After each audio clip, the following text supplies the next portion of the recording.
Familia, bienvenidos a Galán Podcast una vez más. Hoy tengo el honor y el privilegio de estar con dos seres extraordinarios. Quiero empezar con Caroline. Caroline va a ser la segunda moderadora de hoy. Caroline obtuvo su bachillerato en Biología General de la Inter de Aguadilla. Ella hizo una maestría en Ciencias... De biotecnología molecular. ¿Ciencias de qué? Biotecnología molecular. Ciencias de Biotecnología Molecular.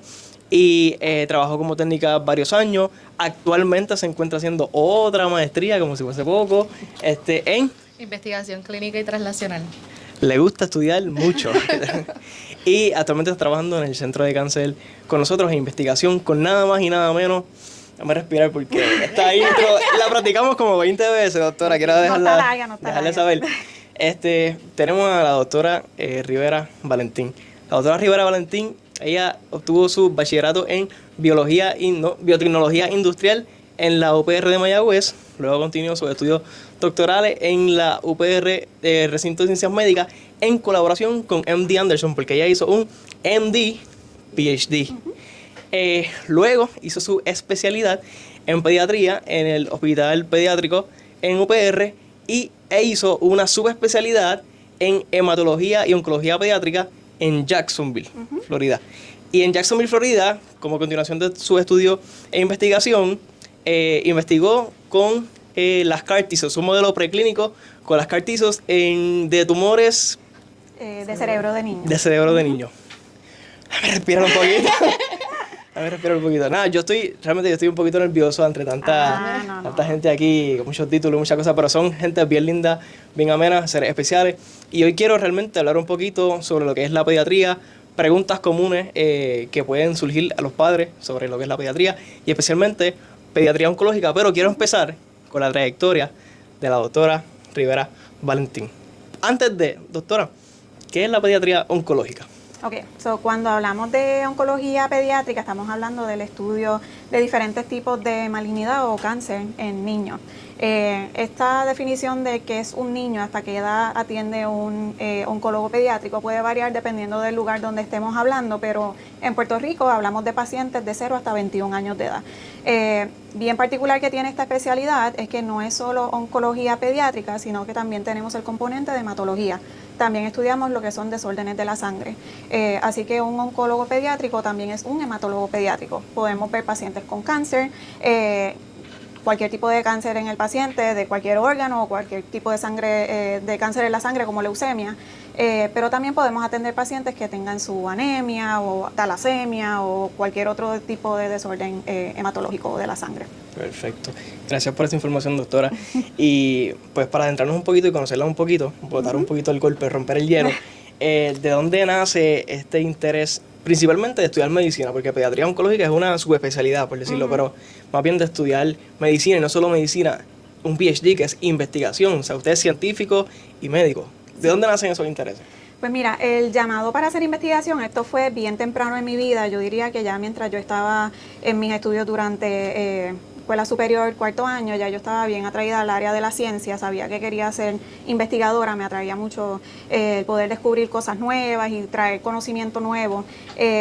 Entonces el llamado a la medicina fue un poquito más adelante en el colegio de Mayagüez, mientras estaba estudiando y haciendo investigación, pues las oportunidades de investigación siempre estaba el componente clínico y pues casi todas mis oportunidades de investigación fueron en el área de oncología pediátrica.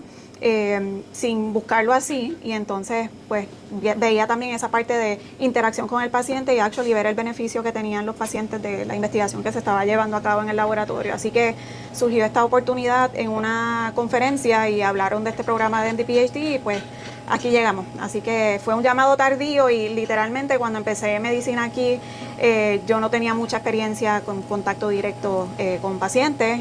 Fue bien tarde en mi educación en el colegio, pero siento que fue el llamado correcto. Llegó y esa interacción con los pacientes yo no la cambio por nada. Súper. Doctora, le pregunto, lo que viene a mi mente es MD, PhD, son varios años. Sí. Me está diciendo que llegó tarde un poquito el interés de hacer ambos. ¿Cómo usted lidió con la idea de que, son muchos años, tal vez tengo tal edad, quiero tener tal vez un plan familiar? ¿Cómo usted manejó esa situación en su momento? Pues mira, cuando fui aceptada al programa, que ya sabía que fui una de las escogidas y me dejaron saber, fue una decisión que no solamente, bueno, aunque sí recayó grandemente en mí, tuve muchas conversaciones con mi familia y con mi ahora esposo, que es mi novio desde high school. Así que sí teníamos un plan de desarrollar y tener nuestra familia y todo eso, pero decidimos, yo sentía que si yo no hacía esto, no iba a sentirme complacida con mi trayectoria, así que yo de verdad era algo que quería hacer y que iba a perder si no lo hacía. Así que aunque me enfoqué en mis estudios, sí pude manejar la parte de postergar un poquito, la parte de casarme, tener mi familia, etcétera, pero había muchas cosas que sopesar y como bien dijiste, la vida continúa mientras uno está estudiando. O sea, yo fui una de las agraciadas, como decimos, de poder graduarme en 4 años del PhD y pues medicina son 4 años adicionales, así que en total 8 años. Pero hay personas que en su PhD se tardan 5 o 6 años, o sea que eso es bien variable dependiendo de la investigación que uno esté haciendo. Así que mientras uno está estudiando, la vida continúa, las personas siguen estudiando, se hacen profesionales y están en otra parte de su carrera cuando yo estoy apenas empezando mi residencia. Así que fueron muchas cosas que pensar y balancear, y aunque sí a uno le da el impacto, pero al final sí tenía la satisfacción de que estaba cumpliendo algo que de verdad yo quería hacer. Así que pues todo estuvo bien y también pues mi esposo estuvo de acuerdo y estuvo siempre conmigo en todo el camino, que eso de verdad ha sido una de las bendiciones más grandes, tener apoyo tanto de mi esposo como de mi familia. Hablando de eso, Carol, yo sé que tiene una preguntita sobre lo que es el balance familiar en esa trayectoria. No sé si quieras hablar un poquito. Correcto. Como mencionaste, pues estás casada y sé que estableciste tu familia, y yo creo que algo que a veces nos cuestionamos mucho cuando somos mamás y quizás estamos empezando este trayecto, que es mi caso, que aún sigo siendo estudiante y soy mamá, ¿cómo lograste establecer ese balance entre ser mamá, estudiar por largas horas y a la misma vez ejercer tu práctica, ¿verdad?, como médico? Pues mira, siempre, aunque uno cambie en diferentes facetas de su vida, de estar estudiando mucho, allá tener las responsabilidades que conlleva ya ser médico y tener ese cuidado directo con el paciente, siempre es un balancing act. Y aunque no tenga tanta carga de tener que estudiar porque tengo, por ejemplo, un examen o tengo algo que entregar, siempre ahora es mi responsabilidad estar al día con los avances que hay, tanto en el área de la medicina como de la investigación. Así que el tiempo para leer y el tiempo de aprendizaje hay que hacer espacio. Y como te digo, siempre hay que tener un balance. Yo trato de que mis horas de trabajo sea lo más productiva posible mientras estoy acá en el centro y cuando estoy en contacto directo con los pacientes. Y pues aunque el periodo de mi casa sí más adelante durante las horas de la tarde, noche, puedo hacer algo de trabajo, cuando estoy en casa trato de enfocarme en lo que es mi familia y en mi hija y tener ese tiempo que sea dedicado exclusivamente para ellos. Sí hay sus excepciones cuando hay trabajo que pues tenga que terminar bien rush, pero trato de que ese tiempo en familia no solamente sea tiempo, sino calidad. Y hacer actividades, salir y tener ese tiempo que sea dedicado a ellos. Y pues sí es un balance, pero trato de, el trabajo se queda la mayor parte acá y cuando estoy en casa ese tiempo es para ellos. Y pues si ya cuando mi esposo y mi nena están durmiendo, pues puedo adelantar alguna otra cosita, pues se hace, pero no es algo que te diga que sea una fórmula. De verdad es bien variable y también teniendo este apoyo de mi familia y de mi esposo ayuda muchísimo, porque hay muchas cosas, por ejemplo cocinar, que no tengo que hacer porque mi mamá cocina, que esas tareas pues ya las puedo delegar en ella. Y tengo un poquito más de tiempo para mi familia. Así que de verdad no hubiera podido hacer nada de lo que he hecho si no es por el apoyo de todo ello. Claro que tener un support system es bien importante, no importa en qué carrera uno se encuentre, ¿verdad? Necesitas ese support, y más cuando tenemos familia. Pero en esa misma línea de pensamiento de crear un balance con todo, mencionaste que creas balance entre el trabajo y tu familia, pero ¿existe un balance para un tiempo para ti? ¿Cómo buscas cuidar de ti misma, pero sin dejar de ser mamá y sin dejar de ser profesional? Pero también somos mujeres y a veces nos sentimos que la maternidad llega a un punto en que, mayormente cuando somos más pequeños, pero nos abruma un poco porque solemos ser todo mamá y a veces dejamos de ser nosotras mismas. ¿Cómo tú consigues establecer ese balance, o qué cosas haces para cuidarte a ti misma, pues sin dejar de ser profesional y, ¿verdad?, siendo Rocío? Sí. Y definitivamente pues esta es una especialidad que tiene una carga emocional bien pesada, así que más adelante luego, bueno, diría yo en escuela de medicina vine a conocer y a darle un poquito más de énfasis a lo que es la parte de salud mental y de cuidarse, el bienestar emocional que es tan importante tenerlo en cualquier área que uno practique, pero en oncología pediátrica el toll emocional que tiene el cuidar de estos pacientes que a veces pues pierden la batalla, pues es bien fuerte y uno se afecta y puede llegar a afectar a la familia, así que yo creo que esa es una parte que le di mucho más énfasis que antes no lo hacía, así que el sacar el tiempo para yo hablar, ya sea con personas que estén en el mismo field mío, que hayan estado experimentando la misma pérdida, o psicólogos, psiquiatras, esa parte es bien, bien importante. Otra cosa, gracias a Dios que mi santa hija es bien activa, tiene muchas actividades y mientras ella está en actividades, usualmente yo saco un tiempito para yo hacer mis actividades mientras las espero. Y también mi esposo, él tiene un hobby que toda su vida ha hecho, que es correr motoras de enduro. Y él me gusta mucho porque él siempre ha sacado el tiempo dentro de los 20 años que llevamos juntos, de sacar un brequecito y digo, este fin de semana voy a ir a correr motora. Y eso ha forzado en mí también el sacar un brequecito para mí. Mira, y ya sea o leer un artículo, algo que yo quería hacer hace tiempo, o irme shopping, o buscar, o sea, lo que sea, me fuerza a hacerlo. Así que de verdad que siempre es bien importante, aunque sea unos cuantos minutos, unas horas, y como te digo, mi esposo también se hace cargo de muchas cosas en el hogar y tengo a mi familia que tengo oportunidad de sacar un brequecito también para mí, pero es súper importante.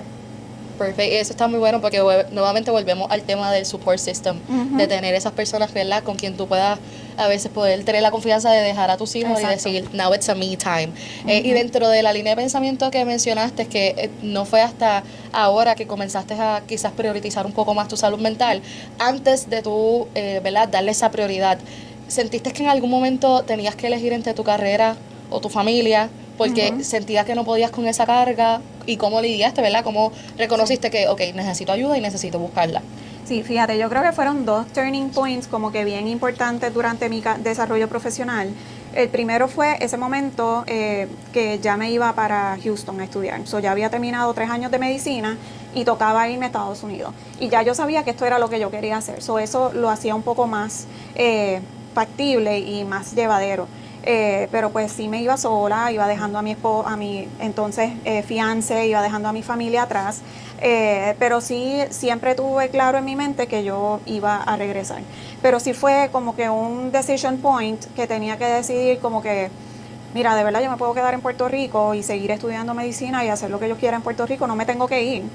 Pero sentí que lo que yo quería hacer con mi vida en ese momento, pues no, lamentablemente no tenía la oportunidad de hacerlo en Puerto Rico. Así que si yo quería seguir desarrollándome, tenía que seguir esto. Y era el momento adecuado para hacerlo, porque estaba joven, tenía el deseo, el ímpetu para hacerlo y tenía todo el apoyo de mi familia. Así que fue un momento bien difícil, porque también dejar atrás y estar en un país que no es el tuyo, y estar sola los primeros meses fue bien challenging, y con una pues población que no es la mayor parte hispana, así que no tienen tanto las mismas costumbres, literalmente el ir al supermercado y no encontrar adobo era como que un sofrito, era difícil.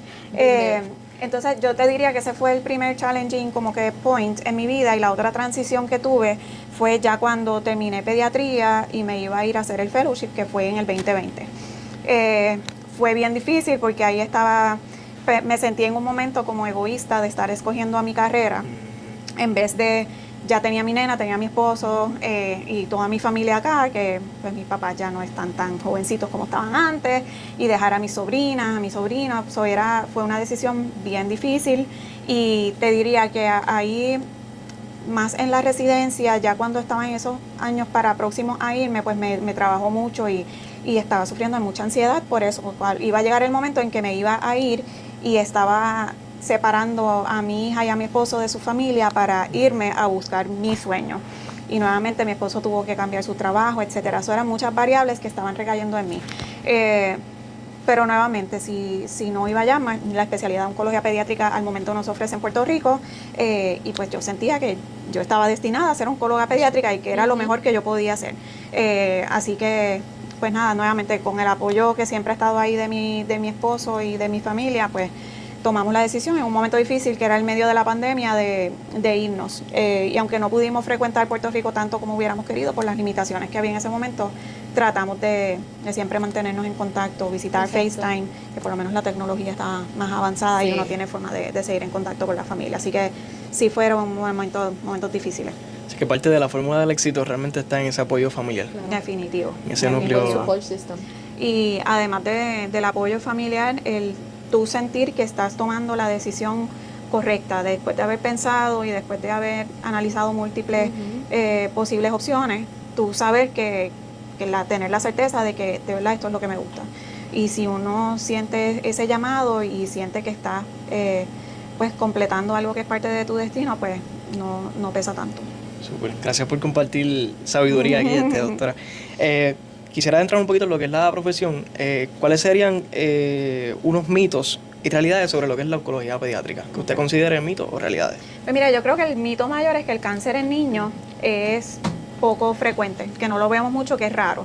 Aunque sí es considerada una enfermedad que es poco común, la realidad es que cuando uno trata de pensar en su entorno familiar, en su comunidad, de seguro algunos de nosotros hemos estado en contacto con alguien o alguna familia que ha estado batallando con el cáncer pediátrico.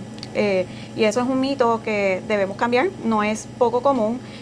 La realidad es que sí hay muchos casos de diferentes tipos de cánceres pediátricos que afectan a la población y afectan en gran parte a la población hispana, que lamentablemente pues en comparación con otras poblaciones, por ejemplo caucásicos en Estados Unidos, incidencia y sobrevida también varía, o sea que sí tenemos disparidades en términos de incidencia, mortalidad y cómo afectan estos tipos de cáncer pediátrico a los pacientes hispanos. Así que hay todavía mucho conocimiento que tenemos que revelar en esta población pediátrica hispana con cáncer y nada, hay mucho camino por recorrer ahí. Doctora, ¿cuál usted diría que sería la manera más prudente, si la hay, en cómo un padre o familiar debería afrontar el diagnóstico de un cáncer, desde de vista emocional? ¿Cómo lo podemos manejar? Pues mira, cuando tenemos y ahora siendo madre, ha sido bien como eye-opening el poder tener esta experiencia de entrenar y ser hematóloga oncóloga pediátrica y poder hablar con estas familias que están enfrentando un diagnóstico de cáncer en uno de sus niños. Yo siempre he visto un refrán que me ha identificado mucho con él, que dice, tener un hijo es como vivir con el alma fuera del cuerpo todo el tiempo. Y entonces yo trato de ponerme siempre en los zapatos de la persona a la que le estoy hablando, que tenga un diagnóstico de cáncer en uno de sus hijos, de sus niños. Y pienso que una de las cosas que yo he visto mucho, a veces queremos ocultar a los niños lo que le está pasando. Esa es una de las cosas que deberíamos tratar de cambiar. Siempre es bueno, los niños son súper resilientes y ellos entienden a veces mucho más de lo que nosotros quizás tenemos una idea de lo que ellos pueden entender en términos de su diagnóstico y por qué están recibiendo estos tratamientos tan tóxicos, porque tengo que ir al hospital tantas veces, porque me tienen que sacar laboratorios, etcétera. Otra cosa que yo recomendaría mucho a las familias y que siempre lo hago con mis familias y mis pacientes, es la parte de salud mental. El tener un apoyo, el sentarte a hablar con una persona que esté fuera de tu núcleo familiar, que haya trabajado con este tipo de población, es tan y tan y tan importante, porque valida las emociones y tú tienes ese momento de hablar y expresarte libremente de lo que tú estás sintiendo, que quizás puede ser culpa porque no lo detecté antes, no me di cuenta, o coraje porque ¿por qué pasó esto? Si yo soy una persona así, soy buena, etcétera. Y estos son sentimientos que son válidos. Y lo más importante es que lo valides y que hables con una persona que de verdad te pueda ayudar, porque el ayudarse a sí mismo también puede resultar en ser un mejor padre y poder atender las necesidades de tu hijo que está combatiendo esta enfermedad mejor. Así que yo creo que esos dos han sido, y más que lo vemos mucho en pacientes, bien interesantemente, los pacientes hispanos, no el acceso, porque sí se ofrece, pero el que sí acepten estos servicios de psicología y de salud mental durante el tratamiento no es tan común. Usualmente dicen, no, yo estoy bien, yo puedo bregar. y también esto de aguantar el diagnóstico y no decirle 100% de la realidad a los niños. Que nosotros pues como médicos sí tenemos una responsabilidad de hablar claro con los pacientes y la familia. Así que yo te diría que esas son las dos cositas que recomendaría a la familia. Vale. Es algo que yo siento que aún estamos en el 2025 y todavía es un tabú. Hoy día el buscar ayuda psicológica, ¿verdad? El darle prioridad a tu salud mental. Y mayormente, como mencionaste, esto en los pacientes, aunque sí se ofrece, porque aquí en el Centro Comprensivo incluso ofrecemos ese servicio para los pacientes, es bien difícil que el paciente acceda, ¿verdad? A recibir esa ayuda. Y más allá de los padres, también de esos niños que como papá no tenemos las respuestas a todo, ¿verdad? Y como todo niño curioso va a preguntar en la misma línea de pensamiento, ¿por qué a mí? ¿Por qué si soy tan chiquito? ¿Por qué estoy enfermo? ¿Verdad? O hasta, ¿verdad? En mi perspectiva como mamá, para mí sería muy difícil sentar a mis hijas, que Dios me las cuide y me las proteja, y explicarle, mira, tienes una condición en etapa terminal. ¿Y qué significa terminal? ¿Y qué me va a pasar? ¿Saber? Recibir esa ayuda psicológica, yo siento que es algo que deberíamos priorizar, ¿verdad? Y darle la importancia que merece hoy día. Y más en estos pacientes pediátricos, aunque en todos los pacientes de cáncer, ¿verdad? En general, pero mayormente esta comunidad pediátrica que, aunque no lo crean, vamos en aumento significativamente. Así que... Sí. Gracias, Karen. Doctora, ¿algunos avances recientes en términos de tratamiento para pues los sí, pacientes? aunque los pacientes con cáncer usualmente los avances para tratamiento primero se derivan de descubrimientos que hayan ocurrido en cánceres de adultos, en clinical trials que se hacen, porque pues la población pediátrica se considera una población sensitiva o que debemos proteger un poco más. Usualmente los clinical trials y los avances se descubren por cosas que se han hecho en cánceres de adultos y tratamos de trasladarlo. Aunque sí hemos visto muchos avances, yo creo que lo más significativo que hemos visto es la terapia inmunomoduladora o la inmunoterapia, porque de los avances más recientes, blinatumomab, que es un anticuerpo monoclonal que se ha visto que funciona muy bien para pacientes con leucemia y ha aumentado significativamente la sobrevida, y esto ha hecho que se incorpore en el tratamiento de un trial que surgió en adultos, después en pediátricos, ahora se incorporó como parte del tratamiento estándar para las leucemias, para pacientes con leucemia.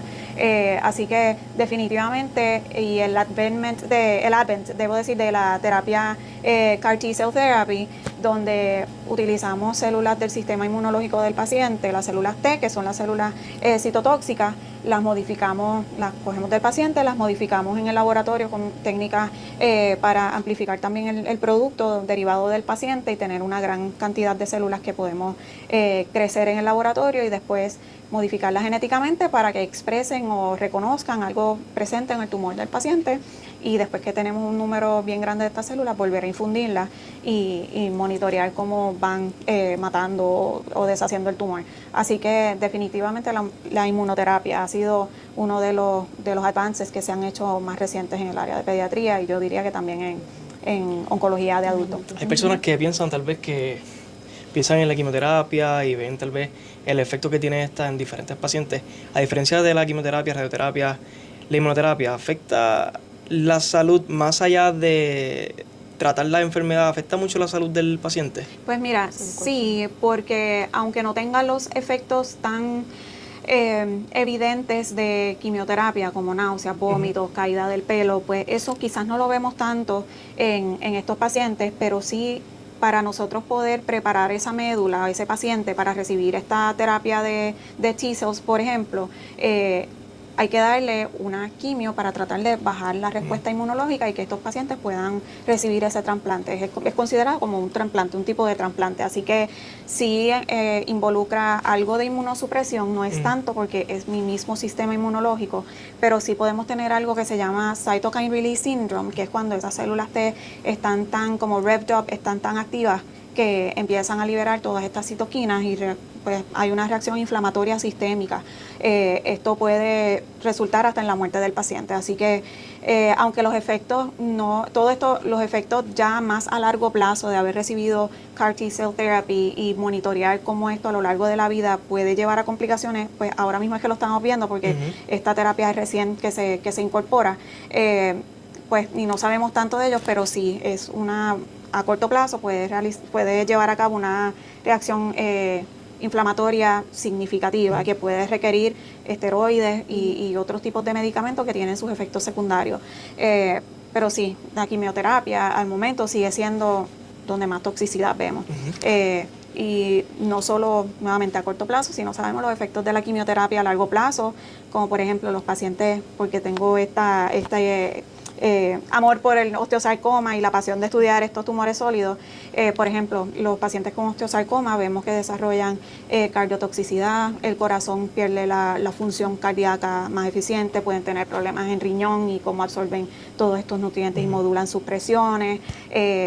Y un sinnúmero de efectos secundarios, inclusive pueden llegar a ser infértiles y no poder tener sus familias en el futuro. Así que esas son conversaciones que tenemos que tener con esta familia desde el inicio. Le estamos diciendo, tu hijo tiene cáncer, tenemos que empezar tratamiento. Uno de los efectos secundarios de tratamiento puede ser hasta cáncer secundario y que no pueda tener su familia en un futuro. O sea, es un montón de información que estas familias se llevan en el primer día. So, es bien importante. Yo siempre escuché de una de mis mentoras de Jacksonville que de toda la información que tú le das a ese paciente y a esa familia, el primer día ellos se quedan con el 20%.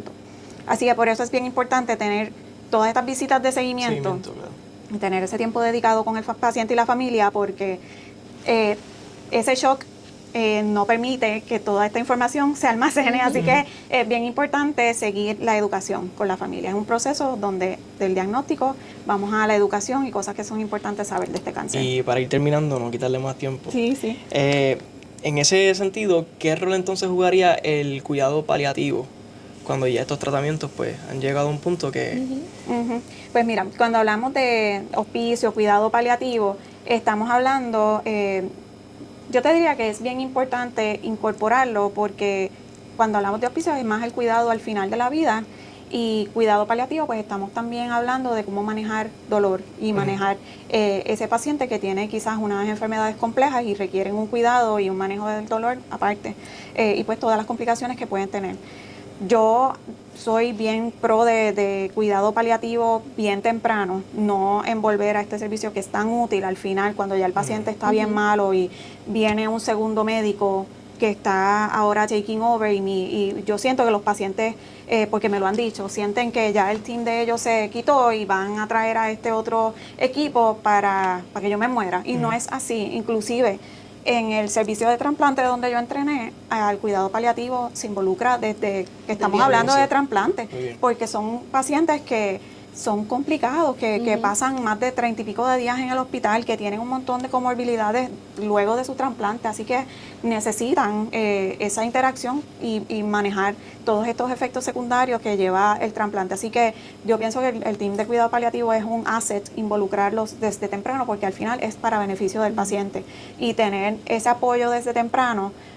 Si es un paciente que, por ejemplo, por su diagnóstico sabemos que el pronóstico es malo, ¿por qué no involucrarlos? O pacientes que son complejos, como hablamos de trasplantes, ¿por qué no involucrarlos desde el principio para que estén al tanto del paciente? Aunque quizás no tengamos que manejar tanto dolor o algo de final de vida, pero ¿por qué no involucrarlos desde antes, que vayan conociéndolos, que tengan una relación y que quizás cuando llegue ese momento más adelante, quizás no llegue, pero si llega ese momento de que pues lamentablemente el paciente no hay más líneas de terapia y el paciente pues ya está en el final de la vida, ya tienen una relación establecida desde hace tiempo. Algo nuevo, y exacto, conozco toda tu batalla a través de estos años y ya estamos aquí, pero tenemos opciones para seguir contigo hasta que llegue ese momento en que ya pues se acabe la batalla. Así que yo entiendo que es súper importante también establecer ese cuidado desde temprano. Vale. Ahora sí, para terminar, doctora, ¿qué está haciendo ahora? ¿Cuáles son sus enfoques actuales y futuros? Pues ahora mismo yo terminé mi fellowship en EMA-ONCO en el 2023 y desde septiembre del 23 estamos aquí en el Centro Comprensivo de Cáncer, donde fui reclutada como investigadora. Y tengo un componente de laboratorio y también un componente clínico, también en el hospital del Centro Comprensivo, donde también, además de ver pacientes que estén admitidos o consultas, pues veo pacientes que necesiten mis servicios en la clínica. Así que cuando regresamos a Puerto Rico, empezamos este laboratorio from scratch, desde cero, y la primera persona que se unió al laboratorio fue Caroline, que es mi Research Assistant y ha estado conmigo desde noviembre del 2023. Y entonces hemos tratado de build up lo que es nuestro laboratorio Y hasta el momento lo que queremos que sea el enfoque de nuestro laboratorio es, en el enfoque del tipo de tumor que queremos enfocarnos son los tumores sólidos. En particular, en el inicio estamos trabajando con tumores osteosarcoma pediátrico, que es un tumor más prevalente en huesos en la población pediátrica y también en los adultos más de 65 años. Y queremos enfocarnos en todo tipo de tumor sólido más adelante, pero con el énfasis y con la meta de desarrollar nuevas inmunoterapias para estos pacientes. Particularmente en los primeros pasos que estamos trabajando en el laboratorio, queremos saber mucho más de lo que sabemos actualmente de la población hispana y tener idea de por qué vemos tanto cáncer en estos pacientes, por qué nuestros pacientes quizás no sobreviven tanto comparado con los de Estados Unidos y reciben el mismo tipo de quimioterapia y de tratamiento que es el standard of care. Y queremos explorar un poquito parte del componente genético y también de los determinantes de la salud. Exacto, los determinantes sociales de la salud, y queremos ver cómo todos estos se entrelazan y pues pueden llevar a diferentes outcomes en nuestra población puertorriqueña. Y nada, como sabemos, somos los primeros que establecemos un laboratorio en oncología pediátrica en el centro comprensivo. Y pues nada, estamos bien contentos y gracias a Dios que Carolyn se unió a este esfuerzo y que comparte ese ánimo y esa... Para mí es un honor, lo he dicho con la cámara apagada en todo momento desde el primer día. Para mí es un honor estar aquí, es parte de lo que yo también, ¿verdad? Aspiro a largo plazo, así que estamos bien emocionados de poder seguir elaborando, ¿verdad? Y aportando a la comunidad pediátrica, que sabemos que tanto lo necesita. Para el que no sabe, la comunidad pediátrica solamente recibe 4% de fondos federales para investigación, así que nosotros tengamos la oportunidad de establecer un laboratorio desde cero, nosotras dos, ¿verdad? Y poder tener lo que tenemos hoy, para mí yo siento que hemos logrado demasiado en bien poco tiempo. Un añito es lo que llevamos apenas, así que yo me siento bien bendecida de estar aquí, de compartir con estos dos seres increíbles, ¿verdad? Que compartimos laboratorio, Galán y yo, y creo que nos hemos puesto un buen equipo de trabajo. Nos encanta poder tener a nuestras estudiantes que también colaboran con nosotros y poder ayudarles en su desarrollo igualmente. Así que yo les extiendo la invitación a que nos sigan en nuestras redes sociales, Emma Uncopets en Instagram, donde vamos a estar compartiendo contenido de educación para los padres, esto mismo que traímos hoy día, para que los papás, ¿verdad?, tengan recursos a dónde acudir en el momento de que sus hijos son diagnosticados con esta enfermedad, ¿verdad?, que ojalá no existiera, pero tenemos que trabajar con ella. Adicional a conocer oportunidades de voluntariado para estudiantes, queremos seguir reforzando esa área de la juventud, así que nada, síganos en nuestras redes para que sepan más. Ay, sí, antes de terminar, que quería decir también que además de, aunque Carolyn fue la primera que se unió al laboratorio, parte de la pasión que nosotros tenemos es de enseñar y de seguir moviendo hacia adelante el conocimiento y llevar a todos la importancia de cáncer pediátrico y porque es importante saber de estos tipos de cáncer y de la importancia que tiene descubrir nuevas terapias y hacer investigación en cáncer pediátrico. Así que estoy bien contenta con todo el team que hemos tenido poquito a poco. Tenemos ya 4 estudiantes que están trabajando, subgraduadas y graduadas, que están en nuestro laboratorio trabajando y fuertemente desarrollando data y obteniendo data preliminar para poder someter más propuestas y seguir llevando este conocimiento que tanto necesitamos en Puerto Rico y que directamente va a beneficiar a nuestros pacientes con cáncer en Puerto Rico. Así que nada, ha sido una bendición y una oportunidad bien grande tener este chance de establecer nuestro laboratorio y tener tan buen team con quien trabajar. Y agradecidos contigo, Jorge, por claro, Jorge, gracias. A tu podcast. Bueno, sin más preámbulos, ya esto se acabó. Agradecemos nuevamente tanto a la doctora como a Rocío, a Carolyn, perdón. Y nada, sigamos aprendiendo de cabeza ajena. Espera el próximo podcast. Síganos en las redes si quieren seguir aprendiendo de este tema tan importante. Nos vemos, Corillo.